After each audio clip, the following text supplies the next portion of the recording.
Some basic examples of independence. Let's see. So first off, 0 will sync anything, but as long as you have a list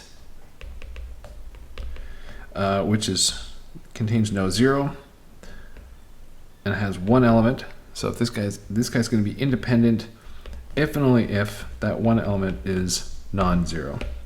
And so the reason is that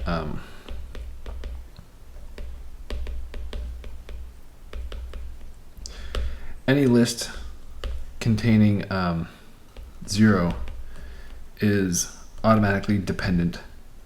And if you think about that for a moment, you'll see it's because you can choose your scalar to be something else, and since the vector is equal to 0, you can get a linear combination equaling 0 without having the scalar equal to 0. If that sounded like a bunch of gibberish, try writing it down according to the definition and you'll see what I mean immediately. So if we have a 2-element list,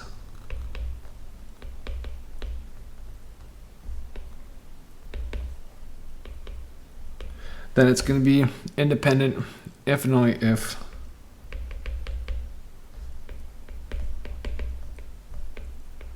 neither is a scalar multiple of the other. So those are the easy ones to spot. As soon as you get to 3 or more, though, it gets trickier, because all you can really say is that it's independent if and only if none of the vectors is a linear combination of the others.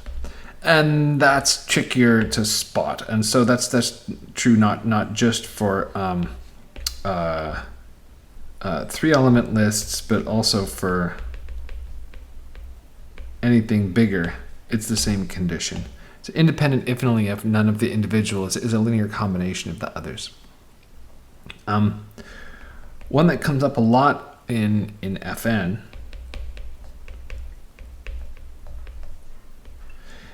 if I take the vector that has 1 in the first slot and then zeros everywhere else, and then 1 in the second slot and zeros everywhere else,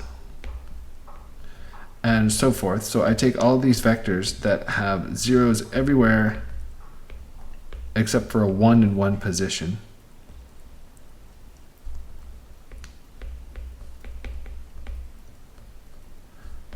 Then this makes for an independent list of vectors.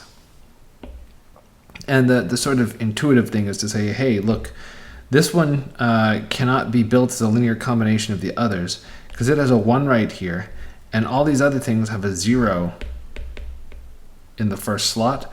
So adding those zeros together is never going to give you this 1 here. So there can't be any way to make it as a linear combination of the others. And going back to polynomials, the monomials are sort of the simplest ones to talk about. And monomials with different powers are always going to be independent.